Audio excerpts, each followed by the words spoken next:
Welcome to Byte-Sized Tech, where we blend casual conversations with insightful discussions on the latest in technology and gadgets. Hey everyone. Today we're diving into something you probably have, or at least know about, but maybe haven't given a ton of thought to: the humble dehumidifier. Right. Seems simple, just pulls water out of the air, but there's actually a lot going on under the hood. Yeah, we've gathered some info that honestly was pretty surprising. Might make you look at that box differently. Definitely. We all get the basic idea, less sticky air, but what they really do, when you actually need one, and how they work. Well, it gets interesting. Okay, so let's jump right in. One of the big misconceptions seems to be why you'd use one. It's not primarily about making you feel cooler, right? Or even directly helping your AC. Exactly. That's a key point. You feel muggy, you think less humidity, more comfort, but that's not its main design goal. So it's less about instant relief from stickiness and more about protection. Precisely. Think mold prevention, stopping rust, protecting materials in damp spaces. It's tackling the problems caused by too much moisture, not really acting as a personal cooler. And here's the kicker, the thing that really surprised me. They actually produce heat while they work. Oh, yeah.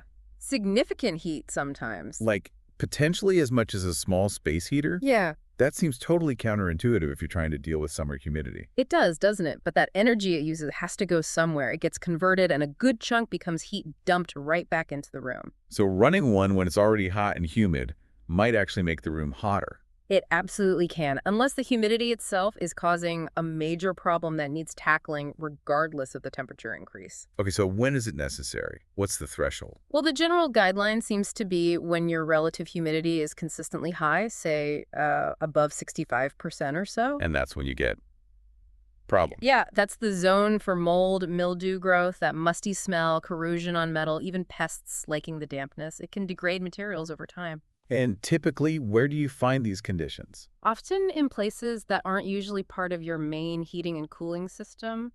Think basements, crawl spaces, especially, in areas where you might get water seepage. Midwestern basements in the summer, basically. That's a classic example, yeah. These spaces are usually cooler than the rest of the house, too. Which brings up relative humidity and temperature. Yeah. They're linked, right? Very closely linked. Relative humidity isn't just about how much water is in the air. It's about how much water the air can hold at its current temperature. It's a percentage of saturation. And warmer air can hold more water, like a bigger sponge. Exactly, like a bigger sponge. So if you take the same amount of actual moisture and put it in cooler air, the relative humidity goes way up because the air is closer to being full. So that's why cool basements often feel damp or have high RH readings, even if the amount of water vapor isn't crazy high compared to upstairs. Precisely. The lower temperature means higher relative humidity, which slows down evaporation and lets dampness linger. Prime dehumidifier territory. Gotcha. So someone described them as a form of non-cooling air conditioning.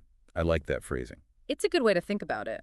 They share core tech with ACs, but the goal is purely moisture removal, collecting that water, not temperature reduction. An AC cools and dehumidifies as a side effect, but a dehumidifier just focuses on the water. Right. And in doing just that one job, it can be more targeted, though, again, there's that heat issue. There was a good example about using one in a garage, Yeah.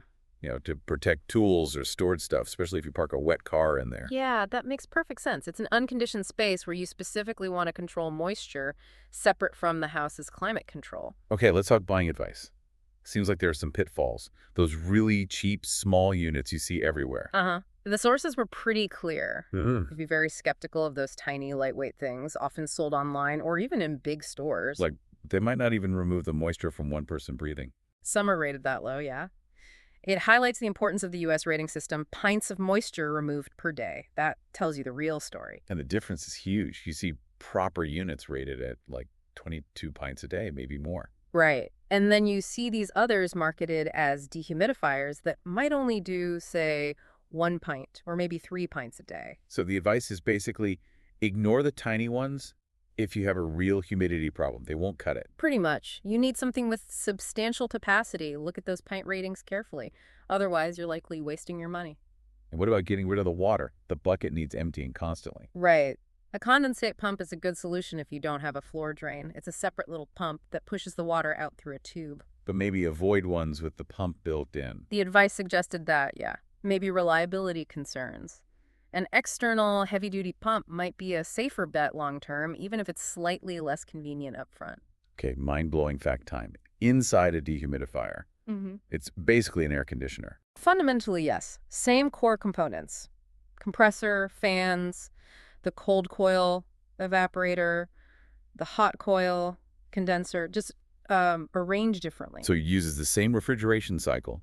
Instead of a thermostat for temperature, it has a humidistat for moisture. Exactly. And it's designed specifically to collect that condensed water, whereas an AC just lets it drip outside. But it still makes heat. Keep coming back to that, even though it's not trying to heat. Right. And it heats more when it's removing more water. There was an experiment mentioned, like in a bathroom. Yeah, measuring the exhaust air temp. It got noticeably hotter when the dehumidifier was actively pulling moisture out. Which leads us neatly into latent heat. Latent heat. Okay, break this down. It's hidden heat. Sort of. It's the energy involved when something changes state, like liquid water turning into water vapor, or, crucially here, water vapor condensing back into liquid. And thermometers don't measure it directly. Nope. Think of boiling water. The temperature hits boiling point and stays there, right? Yeah. Even though you keep adding heat. That extra energy isn't raising the temp, it's turning liquid into gas. That's latent heat. Okay. How does that relate to the dehumidifier? Well, an air conditioner uses its cold coil, the evaporator, to absorb heat from the air. Some of that is sensible heat, the temperature you feel, but a lot can be latent heat absorbed when water vapor condenses on that cold coil. And the AC dumps that heat outside via the condenser. Right. But in a dehumidifier, both the cold evaporator and the hot condenser are inside the box in the same airflow path. So the air gets cooled by the evaporator, water condenses out, releasing latent heat. Yes. That released latent heat is absorbed by the refrigerant in the evaporator. Now, the evaporator has a total capacity for heat absorption if it's absorbing lots of latent heat from condensation. It can't absorb as much sensible heat, so it doesn't cool the air as much. Exactly. But here's the key. All the heat the evaporator absorbs, whether it was sensible heat from the air or latent heat from the water vapor condensing, gets released by the hot condenser coil as sensible heat. Heat you can feel. Precisely. So that latent heat, which was hidden in the water vapor, gets converted and released as actual measurable heat added back into the room's air. Wow, okay. That explains why the exhaust air is warmer, especially in really humid conditions. It's converting that moisture energy into heat energy. That's the core of it. It's not just the electricity the motor uses, it's also this phase change energy being turned into heat. So, thinking about comfort. Drier air feels better, more comfortable, usually. It does, yeah. Evaporation from your skin works better. But the dehumidifier achieves that dryness by adding heat. It's a trade-off. A definite trade-off. Which is why using one alongside your main air conditioning isn't usually a magic bullet for efficiency or comfort. Because the AC now has to remove the extra heat the dehumidifier just added. Pretty much. The dehumidifier reduces the latent load, moisture, on the AC, but increases the sensible load, heat. The net effect on the AC's workload might not be helpful, could even be worse. Are there any situations where it might help with AC? Maybe if the AC is too big or small. Possibly edge cases. Like maybe an undersized AC struggling with humidity, or during cooler, damp shoulder seasons when you don't need much cooling but want dryness. But generally, a properly sized AC should handle typical humidity. And ACs can only get the humidity down so far anyway, right? Like maybe 50%. Yeah, due to how cold the coils can get without freezing. A dehumidifier can potentially go lower than 50%, but again, it's adding heat and using energy to do it. So energy savings claims need a closer look. Definitely.